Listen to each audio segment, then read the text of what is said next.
জয় হিন্দ বন্ধুরা, আমি সুশোভন আর আপনারা দেখছেন আপনাদের অত্যন্ত প্রিয় চ্যানেল অদ্ভুত অথচ বাস্তব।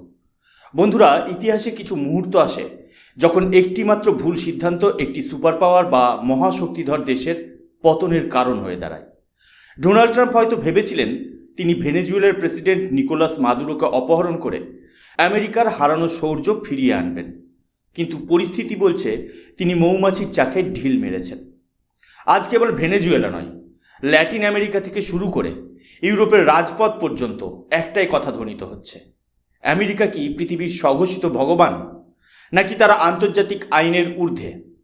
3রা জানুয়ারির সেই ডেল্টা ফোর্স অপারেশনের পর ট্রাম্পের দম্ভ আজ ধুলোয় মিশেছে। পুরো পৃথিবী আজ দুই ভাগে বিভক্ত, আর আশ্চর্যের বিষয় হলো আমেরিকার দীর্ঘদিনের বন্ধুরাও আজ তাদের থেকে মুখ ফিরিয়ে নিচ্ছে।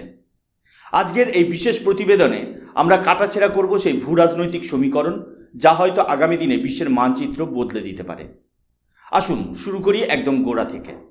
গত 3রা জানুয়ারি ভেনেজুয়েলার রাজধানী কারাকাসে যখন সবাই গভীর ঘুমে আচ্ছন্ন, তখন অন্ধকার চিরে নেমে এলো আমেরিকার এলিট ডেল্টা ফোর্স। কোনো যুদ্ধ ঘোষণা নেই, কোনো কূটনৈতিক আলোচনা নেই। সরাসরি একটি সার্বভৌম দেশের রাষ্ট্রপ্রধানের শোবার ঘরে ঢুকে তাকে এবং তার স্ত্রীকে বন্দি করে তোলা হলো বিমানে। গন্তব্য নিউ ইয়র্কের একটি অন্ধকার সেল। ট্রাম্প প্রশাসন এটাকে জাস্টিস বা বিচার বলছে, কিন্তু গোটা বিশ্ব এটাকে বলছে কিডন্যাপিং বা রাষ্ট্রীয় অপহরণ। ট্রাম্প ভেবেছিলেন মাদুরোকে সরিয়ে দিলেই ভেনেজুয়েলার বিশাল তেল ভাণ্ডার বা অয়েল রিজার্ভ আমেরিকার হাতের মুঠোয় চলে আসবে, কিন্তু ট্রাম্প যা কল্পনা করেননি তা হলো গ্লোবাল রিয়াকশন। দাবার বোর্ডে উল্টে গেছে বন্ধুরা। যে ট্রাম্প কার্ড তিনি খেলেছিলেন তা এখন বুমেরাং হয়ে তার হোয়াইট হাউসের দেওয়ালে আঘাত করছে। সব থেকে বড় ধাক্কাটা এসেছে ড্রাগনের দেশ থেকে, চীনের কথা ভাবুন। চীন আজ যে অবস্থানে দাঁড়িয়ে আছে, সেখানে তারা আর আগের মতো আমেরিকার ধমক শুনে গুটিয়ে যাওয়ার পাত্র নয়। গত 72 ঘন্টায় বেজিং থেকে 4টি কড়া ওয়ার্নিং বা হুঁশিয়ারি এসেছে। কেন চীন এত ব্যাকুল? এর উত্তর লুকিয়ে আছে ইকোনমি বা অর্থনীতির গভীরে। ভেনেজুয়েলার তেল ক্ষেত্রে চীনের বিনিয়োগের পরিমাণ $100 বিলিয়ন বেশি। আপনারা কি জানেন 2009 সালে চীন এক লপ্তে $20 বিলিয়ন ঋণ দিয়েছিল ভেনেজুয়েলাকে। এমনকি 2006 থেকে 2017 সালের মধ্যে দফায় দফায় বিশাল অঙ্কের ঋণ দেওয়া হয়েছে। চীন সেখানে রাস্তা বানিয়েছে, তেল সংশোধনাগার বানিয়েছে। এখন যদি আমেরিকা সেখানে নিজেদের পুতুল সরকার বসায়, তবে চীনের এই বিপুল বিনিয়োগ এক লহমায় ধ্বংস হয়ে যাবে। তাই চীনের বিদেশ মন্ত্রক স্পষ্ট বলেছে, কোনো একটি দেশ বিশ্বের পুলিশম্যান হতে পারে না। শুধু তাই নয়, চীন এখন তাইওয়ান সীমান্তে যুদ্ধের প্রস্তুতি নিচ্ছে।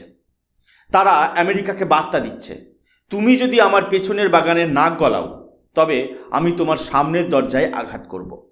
এটি অত্যন্ত বিপজ্জনক একটি জিওপলিটিক্যাল স্ট্র্যাটেজি, যা বিশ্বকে তৃতীয় বিশ্বযুদ্ধের দিকে ঠেলে দিতে পারে। এবার নজর দিন আমেরিকার একদম প্রতিবেশী দেশগুলোর দিকে, মেক্সিকো এবং কিউবা। মেক্সিকো আর আমেরিকার বর্ডার বা সীমান্ত কয়েক হাজার কিলোমিটার দীর্ঘ। ট্রাম্প মেক্সিকোকে বারংবার হুমকি দিয়েছেন যে ভেনেজুয়েলার পর মেক্সিকোর পালা, কিন্তু মেক্সিকোর বর্তমান প্রেসিডেন্ট ক্লাডিয়া সাইনবাম আজ জবাব দিয়েছেন তা শোনার মতো। তিনি পরিষ্কার ভাষায় আন্তর্জাতিক মঞ্চে দাঁড়িয়ে বলেছেন, আমরা কোনো আমেরিকান মিলিটারি ইন্টারভেনশন বা সামরিক হস্তক্ষেপ বরদাস্ত করব না। মেক্সিকো সরাসরি আমেরিকার দাদাগিরিকে ডিসমিস করে দিয়েছে।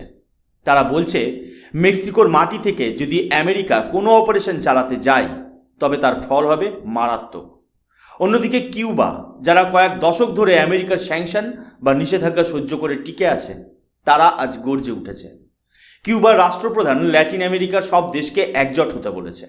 তাদের যুক্তি খুব সহজ, আজ যদি আমেরিকার ডেল্টা ফোর্স কারাকাসে ঢুকতে পারে, তবে কাল তারা মেক্সিকো সিটি বা হাভানাতেও ঢুকতে পারে। কিউবার সেনাবাহিনী আজ হাই অ্যালার্টে। তারা এই ঘটনাকে সাম্রাজ্যবাদের চরম সীমা হিসেবে দেখছে। এটা অদ্ভুত নয় কি? আমেরিকার নিজের বাড়ির কাছের দেশগুলোই আজ আমেরিকার সবথেকে বড় শত্রু হয়ে দাঁড়িয়েছে। কিন্তু আসল নাটক তো শুরু হয়েছে ইউরোপে। আপনারা জানলে অবাক হবেন, ন্যাটো জোটের দেশগুলো যারা সবসময় আমেরিকার লেজুর বৃত্তি করে, তারা এবার বিদ্রোহ শুরু করেছে।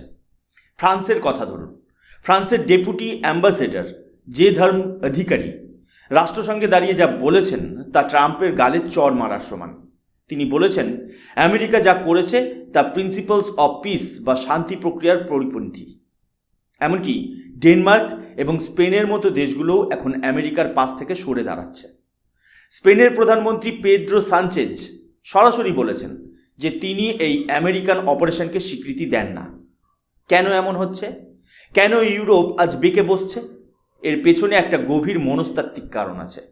ইউরোপের দেশগুলো দেখছে যে ট্রাম্প প্রশাসন কোনো নিয়ম মানছে না। আজ যদি তারা ভেনেজুয়েলার প্রেসিডেন্টকে তুলে নিয়ে যেতে পারে, তবে কাল তারা ইউরোপের কোনো নেতার সাথেও এমন করতে পারে। এছাড়া গ্রিনল্যান্ড ইস্যু নিয়ে ডেনমার্কের সাথে আমেরিকার আগে থেকেই খটোমটো ছিল। সব মিলিয়ে আমেরিকা আজ আন্তর্জাতিকভাবে আইসোলেটেড বা একঘরে হয়ে পড়েছে। বন্ধুরা, এখানে একটি গুরুত্বপূর্ণ বিষয় আমাদের বুঝতে হবে। ট্রাম্পের এই পদক্ষেপ কি কেবলই পেশি শক্তির প্রদর্শন, নাকি এর পেছনে গভীর কোনো ষড়যন্ত্র আছে? ভেনেজুয়েলা হলো বিশ্বের সবথেকে বড় তেল মজুতকারী দেশ। আমেরিকার অর্থনীতি বর্তমানে ধুঁকছে, মুদ্রাস্ফীতি বা ইনফ্লেশন বাড়ছে। ট্রাম্প চেয়েছিলেন ভেনেজুয়েলার তেলের উপর নিয়ন্ত্রণ পেতে, যাতে ডলারের দাম ধরে রাখা যায়। কিন্তু এই করতে গিয়ে তিনি রাশিয়ার মতো শক্তিকে উস্কে দিয়েছেন। রাশিয়া ইতিমধ্যে ইঙ্গিত দিয়েছেন যে আমেরিকা যদি ভেনেজুয়েলার রিজিম চেঞ্জ বা শাসন পরিবর্তনের চেষ্টা করে, তবে রাশিয়া ইউক্রেনে তাদের আক্রমণের তীব্রতা আরও বাড়িয়ে দেবে। অর্থাৎ বিশ্বের এক প্রান্তে আগুন নেভাতে গিয়ে ট্রাম্প অন্য প্রান্তে দাবানল জ্বালিয়ে দিয়েছেন। এখন আসি আমাদের দেশের কথায়। ভারতের একজন নাগরিক হিসেবে আমাদের এই পরিস্থিতি থেকে কি শেখার আছে? দেখুন, ভারত সবসময় নন অ্যালাইনমেন্ট বা নিরপেক্ষতার নীতিতে বিশ্বাসী। কিন্তু বর্তমান সময়ে দাঁড়িয়ে আমাদের বুঝতে হবে যে ন্যাশনাল সভারেন্টি বা জাতীয় সার্বভৌমত্ব কতটা মূল্যবান। আমেরিকা আজ যা ভেনেজুয়েলার সাথে করছে তা থেকে স্পষ্ট যে আন্তর্জাতিক আইন কেবল খাতা কলমেই সীমাবদ্ধ। যার হাতে লাঠি তার হাতেই ক্ষমতা। ভারত আজ বিশ্বের চতুর্থ বৃহত্তম অর্থনীতি। আমরা সামরিক দিক থেকেও শক্তিশালী, কিন্তু আমাদের আরও আত্মনির্ভর হতে হবে। আমাদের বুঝতে হবে যে কোনো বিদেশি শক্তি আমাদের পরম বন্ধু হতে পারে না। ট্রাম্পের এই আমেরিকা ফার্স্ট নীতি আসলে অনলি আমেরিকা নীতি। তারা কেবল নিজেদের স্বার্থ বোঝে। ভারত আজ ল্যাটিন আমেরিকার দেশগুলোর সাথে সুসম্পর্ক রাখছে, কারণ আমরা চাই একটি মাল্টিপোলার ওয়ার্ল্ড বা বহুমুখী বিশ্ব। আমরা চাই না পৃথিবী আবার সেই কোল্ড ওয়ার বা শীতল যুদ্ধের যুগে ফিরে যাক, যেখানে একটি বা দুটি দেশ পুরো পৃথিবীকে শাসন করবে। বন্ধুরা, ট্রাম্পের এই গাম্বেল বা জুয়ো কি ব্যাকফায়ার করেছে? উত্তর হলো হ্যাঁ, 100 বার। আন্তর্জাতিক স্তরে আমেরিকা আজ নৈতিকভাবে হেরে গেছে। এমনকি আমেরিকার আদালতে যখন মাদুরোকে খুঁড়িয়ে হাঁটতে দেখা যাচ্ছে, তখন সেটাকে কোনো বীরত্বের কাজ বলে মনে হচ্ছে না, বরং মনে হচ্ছে একটি শক্তিশালী দেশ একজন বৃদ্ধ মানুষকে লাঞ্ছিত করছে। এটি আমেরিকার সেই হিউম্যান রাইটস বা মানবাধিকারের গুলিকে হাস্যকর করে তুলেছে। চীন আজ এই সুযোগে নিজেদের গ্লোবাল লিডার হিসেবে তুলে ধরছে। তারা বলছে, দেখো, আমেরিকা অশান্তি ছড়ায় আর আমরা শান্তি ও বাণিজ্যের কথা বলি। এটি ভারতের মতো উন্নয়নশীল শক্তির জন্য একটি সতর্কবার্তা।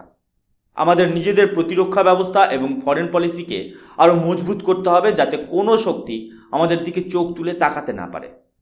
পরিশেষে একটা কথাই বলবো, ক্ষমতা চিরস্থায়ী নয়। রোমান সাম্রাজ্য থেকে শুরু করে ব্রিটিশ সাম্রাজ্য, সবাই ভেবেছিল তারা অপরাজেয়, কিন্তু অহংকার এবং অন্যায্য হস্তক্ষেপই তাদের পতনের কারণ হয়েছিল। ডোনাল্ড ট্রাম্পের এই অপারেশন হয়তো তাকে সাময়িক রাজনৈতিক সুবিধা দেবে, কিন্তু দীর্ঘমেয়াদে আমেরিকা তার বিশ্বস্ততা হারিয়েছে। ল্যাটিন আমেরিকান দেশগুলো এখন রাশিয়ার S-400 মিসাইল সিস্টেম বা চীনের বিনিয়োগের দিকে আরও বেশি ঝুঁকছে। এর ফলে আমেরিকার নিজের মহাদেশেই তারা কোণঠাসা হয়ে পড়বে। আপনারা কি মনে করেন, আমেরিকার এই পদক্ষেপ কি তৃতীয় বিশ্বযুদ্ধের সংকেত, নাকি ট্রাম্পের এই দাদাগিরি শেষ পর্যন্ত সফল হবে? ভেনেজুয়েলার সাধারণ মানুষের ভবিষ্যৎ কি? আপনাদের মতামত অবশ্যই কমেন্ট সেকশনে জানাবেন। আপনাদের প্রতিটি কমেন্ট আমাদের আরও গভীর গবেষণায় উৎসাহিত করে। যদি এই ভিডিওটি আপনাদের তথ্যবহুল মনে হয়, তবে লাইক করুন এবং বন্ধুদের সাথে শেয়ার করে সত্যটি ছড়িয়ে দিন। আর আমাদের চ্যানেল অদ্ভুত অথচ বাস্তবকে সাবস্ক্রাইব করতে একদম ভুলবেন না। বেল আইকনটি প্রেস করে রাখুন, যাতে পরবর্তী ভূরাজনৈতিক বা জিওপলিটিক্যাল বিশ্লেষণের আপডেট সবার আগে আপনি পান। সুস্থ থাকুন, সচেতন থাকুন। জয় হিন্দ, বন্দে মাতরম, ভারত মাতা কি জয়।